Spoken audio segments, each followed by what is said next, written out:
There is another point to this I want to raise with a former Senator Tom Coburn, the former Oklahoma senator, Convention of States senior advisor, and it is this: what the president had to say about the recovery we are seeing right now. You'll see a theme to this. Take a look. You know, we have the best economy we've ever had in the history of our country. And more jobs today, literally today, we have more jobs, more people working in the United States than ever before in the history of our country.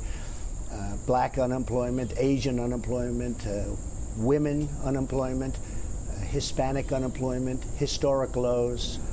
It's been an amazing thing. All right, I'm back with Tom Coburn here and my regular panelist. Senator, what did you make of what he was saying? You want to, rip a good thing, put me up for impeachment and have at it.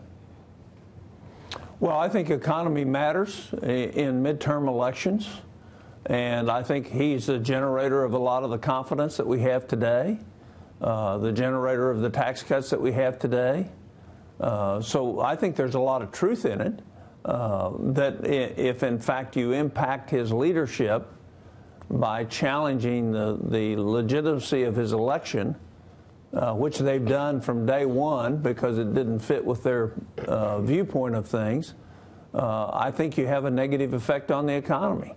But the problem sometimes is of the president's own making. Wouldn't you acknowledge that he is a little inconsistent? He does change his opinion on things and on personnel and his stories on things. A lot of people call the attack lines on him fake news, but isn't he himself foisting that with a lot of just fake stuff? Look, he's a complex guy, and he kind of. I know a lot of complex guys. They don't always lie. Well, he's not always lying. What he is exaggerating is this the a position, ever? And then he believes it. I don't have any. I haven't looked at it. It depends on how you measure it. If it's measured in employment, you bet. If it's measured in GDP growth.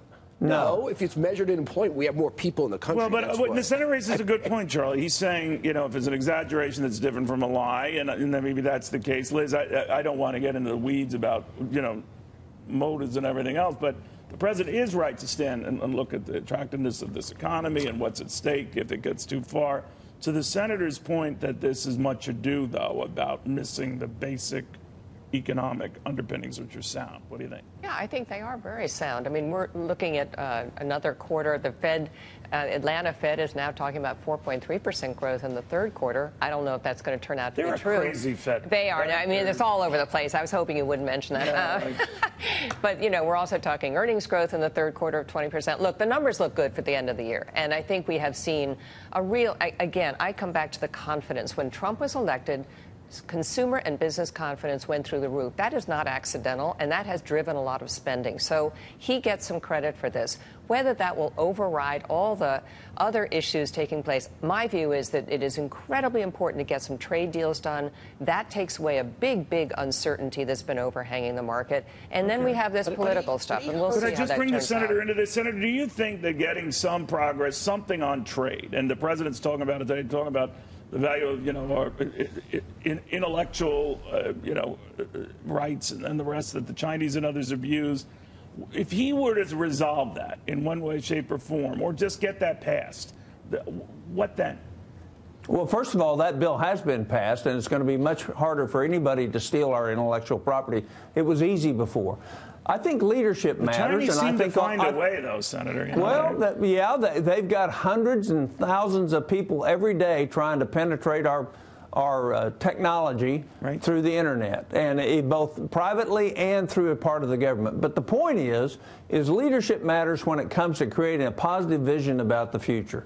And nobody can deny the fact that he has markedly decreased regulations, that he has been a positive factor, that he got a tax cut through the House and the Senate, and that everybody right now, as a group in America, is better off in terms of opportunity and potential.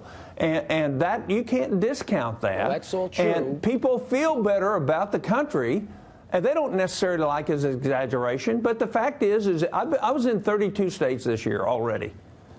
And what I can tell you is most people really like what's happening in our country.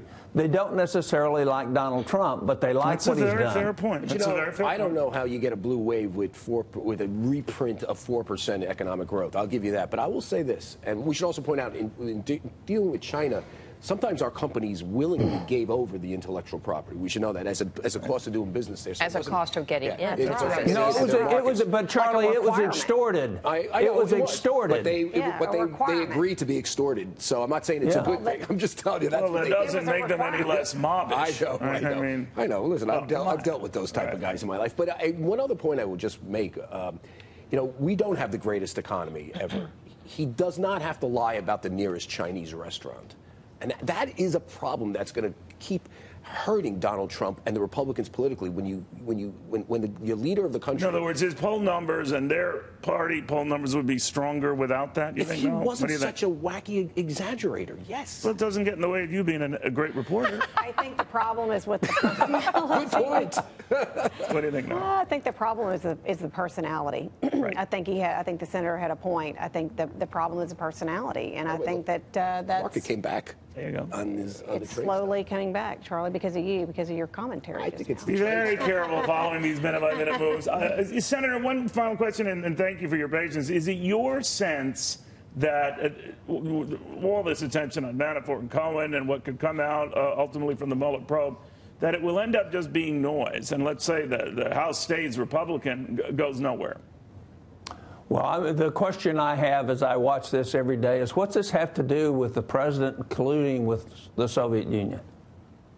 That's what it was all about, right? Right. And so where is the charge that they were, But as you know, many an investigation veer off course. The Clinton won on real estate deals, and it started and ended with an entire thing focused on a relationship with that's why I think special counsels are a terrible idea. All right. I think you ought to hold people accountable to do their job within the framework of the government that we have. Okay. Well put. Senator, always good seeing you. Feel well. Always appreciate it.